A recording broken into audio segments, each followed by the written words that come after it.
Hi everyone, I'm Laura and welcome to Book Bubbler. Really, sincerely welcome. I'm so chuffed that you're all here.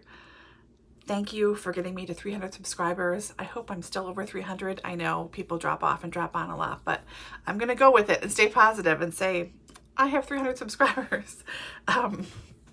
So thank you so much to all of you who are new here. I hope you find something that you like and don't mind my waffling and referring to British TV shows pretty often because that's what's going to happen. Spoiler. I have to thank two people for really helping me to get here. One is Angie at Literary Labors. Angie. No one better to share a fake boyfriend with. She's so sweet and kind. I'm sure a lot of you already know Angie. What a smart woman and reads widely. I really am enjoying the group that she and Rainey started called the Bitter Single Ladies Romance Book Club. I'm so here for it. Yeah, I really enjoyed getting to know her a little bit the last couple of months especially. So I have to thank Angie and a huge thank you to Doris at Aldi Books. Doris, you are a big celebrity in my book. It's like Oprah knows who I am. Sincerely. Thank you so much for shouting me out. I delight in both of your channels immensely. I have found out about so many interesting books and readathons and things about nature and life, and just, I adore both of you so much. Thank you so much. I so appreciate it. I would buy you a book if there was a way for me to buy you a book, because and that's not even enough to say thank you. So thank you to the two of them, and thank you so much to everyone who is new and just joining me. I really hope you stick around. Speaking of Angie, again, we share a fake boyfriend, Henry Cavill. Here he is. He's beautiful and extremely talented.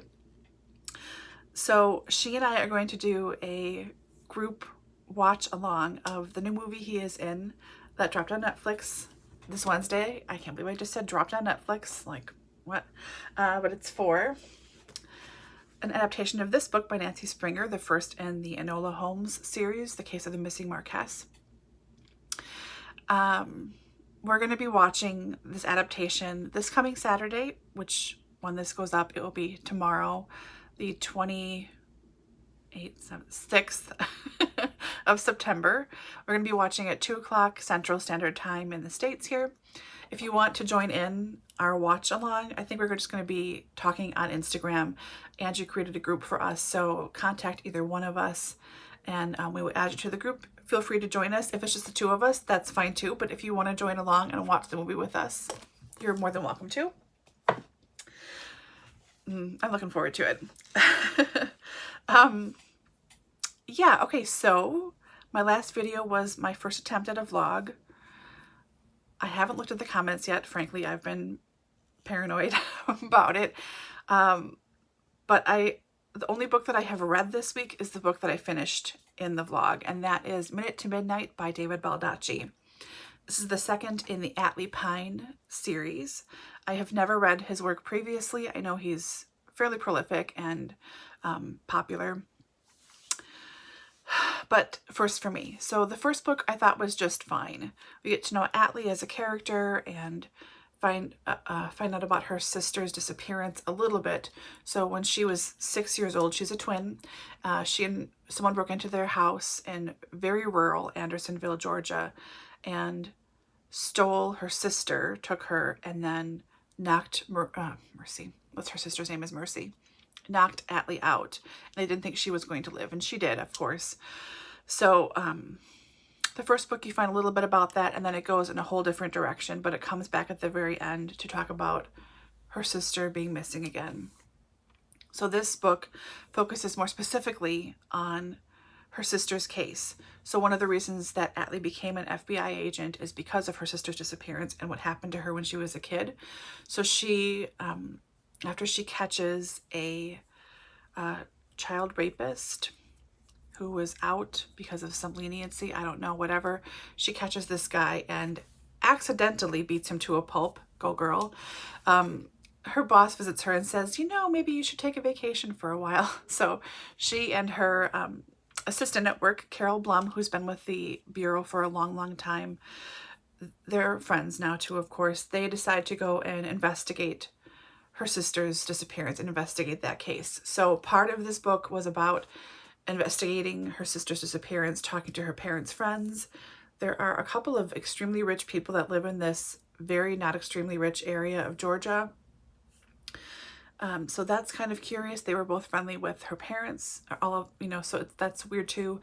And then bodies start showing up. So it seems like a serial killer is doing things and dressing bodies up for Atlee to find. So it has to do with her being in town again somehow. So I liked this one. It's a very cautious 4 stars. 3.75 if you're going to get critical, whatever. But I really enjoyed this one a lot more than the first. And the third comes out in November. I'll be reading it. I'll just get on the list at my library, and whenever it shows up, it shows up. I'm not like dying to read it. But it was really entertaining and I did enjoy it. So much more than the first. That's kind of it for reading. I did haul more books. I know. This is why I have the problem that I have. I kind of don't care. I mean, I do care because my poor floor joists. But also, I'm not going to stop buying books. Let's be real here. So I went to Half Price Books this week to look for one of the Booktube prize books, which I know is due, I think, on Monday or Tuesday. I don't even own a copy of one of them yet. But I went to Half Price this week to find a copy, and there weren't any. But don't worry, I bought 6 other books instead. I don't know where I put them right now. I think they're with another haul I have to do. So, whatever. I did get 6 books. I'll talk about them later. But I also went to the library, because of course I did. And for some reason, I am looking for a new mystery series. Now, I don't need a new mystery series. I have plenty that I'm in the middle of that I thoroughly enjoy. I really like mysteries. But I thought I would ask all of you guys if you have read either of them or know anything about them. I literally just went on the shelves and looked at titles, and these sounded interesting to me. So I thought I would check with you guys and see what you think. So this first one is by Peter Turnbull. It's called Fear of Drowning. It's slimmer, which is good. This seems like the start to a little bit longer series. Maybe there are 15 books, I'm going to guess. And oh my gosh, I can't read this. Super shiny. Detective Inspector George Hennessy, which is a name I've heard of before. So he suspects foul play when this middle-aged couple's adult children vanish without a trace. So he starts to investigate that. Sounds interesting, but I don't know anything about it again. And this one seems like the start to a newer series, Death and Brittany by Jean-Luc Banalek. I think there are just 3 or 4 out in this one. And I love anything set in France. This sort of gives me Martin Walker vibes. If you guys have read, oh my God, Bruno, Chief of Police. If you've read that series, I'm about halfway through it. But it seems sort of similar. So Commissaire Georges Dupin, he was born in Paris and then he gets assigned to the Breton coast, obviously set in Brittany.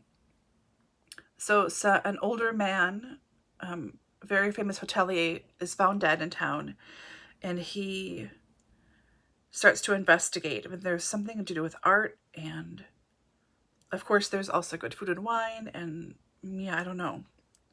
Secrecy, blah blah, transported to the French coast. Sounds good. So have you guys read this? Again, I don't need to read either one of these, but because I have other stuff I should be reading, I'll probably read these instead because that's me. And also, so for Victober, I posted my TBR. Thank you all so much for watching. I thought I would talk about 3 more books that I'm going to try and add in. So I might have mentioned in the vlog that I just had the urge to start a new book, just pull something off of my shelves to start. So I finally found the right book that talked to me. I have a bookmark in, haven't started it yet, but it has very Victorian vibes, Victorian Edwardian. They're kind of the same in my head. And this sort of reminds me of Edward Gorey or John Bellairs at the same time. It's a middle grade novel. Laura, what is it? It's Withering-by-Sea by Judith Rossell, excuse me. She is Australian. She is written and illustrated this whole thing.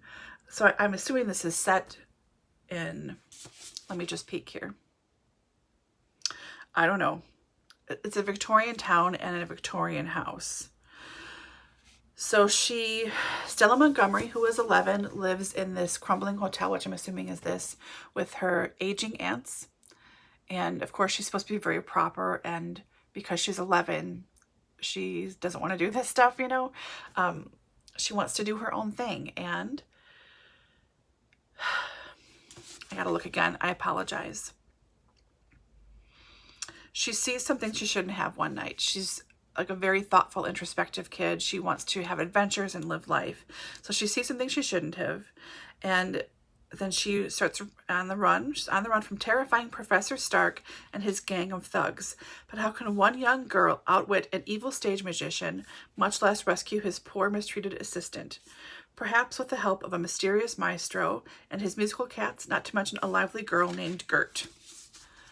This just sounds really delightful. And one thing I like about this, pardon my cat bookmark, is that like there are full page illustrations and the ink, I don't know if you can tell, is a very dark blue.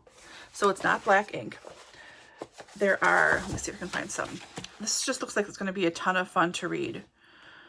There are little illustrations like this throughout and even more. Just randomly. There's a cat here on the bottom of a page, a little railway and train station. How delightful is this? So I'm going to start this very soon, and it's got Victorian vibes to it. And I know people have talked about this before a lot with Booktubers, and this may seem a little on the nose, but I wanted to mention that I'm going to be trying to read this one as well this year, at least starting it.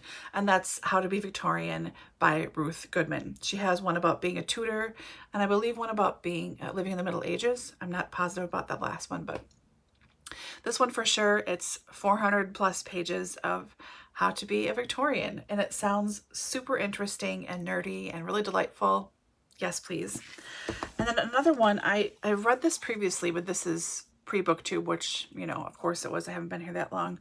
But I really like vintage photography, and this is Rural Britain Then and Now. So this is by Roger Hunt, forward by Sir Simon Jenkins. And so there are vintage photographs along with what it looks like now. I mean, and of course, essays about each different part. There's farm life. There are churches throughout here. This just, ooh, that's a lovely photograph. I can get lost in that for a while. So I'll be rereading, dipping into this in and out again. Probably if I find a place mentioned, I'll probably try and look it up and see if it's here. So I'll be dipping into this too. So that's it for me for my not so ready Friday reads this week. If you want to join Angie and I watching the Enola Holmes movie on Netflix Saturday at 2 p.m. Central, that would be wonderful and delightful. Please let us know. Otherwise, thank you again to all of my new subscribers. I so appreciate you. Thank you so much. And thank you again to Angie and Doris for the shout outs. I hope you're all doing well and staying safe. Oh, you know what? The last couple of weeks, because I have not been myself, I have not done a song of the week. And I was listening a lot this week to different music, a lot of Beethoven's symphonies. I believe this is the 200th anniversary of his death. Some anniversary of his, because on the classical station on Sirius XM, they've been playing a lot of his symphonies. And I'm listening to Courses of the Great Courses of the World series, class, about his symphonies. I am only in, I think, symphony number 2 right now. It's like a 36-hour course, whatever. They're long, fascinating, but long. So I'm listening to a lot of that lately. So I think I will link to Beethoven's Symphony Number 1. Now, this is not going to be everyone's cup of tea, I realize, but I adore Beethoven. I know he was extremely radical for his time and coming from the very proper, very classical music era, which of course was just how it was then. The dissonance with what he wrote and the genius of what he wrote is just staggering. He's been my favorite composer to play by a long shot. I used to play viola, so I really have wondered about his life more and about how he wrote some of these symphonies. So I will start at the beginning and link his first symphony. And I hope you all enjoy listening to it. And maybe next time I'll be back with something by Weird Al. Who knows? I listen to a lot of weird stuff, so you never know. So yeah, some Beethoven for you this week. Okay, that's it. Take care, be kind to yourself and others, and I hope you're all reading something fabulous. And I will talk to you all very soon. Bye.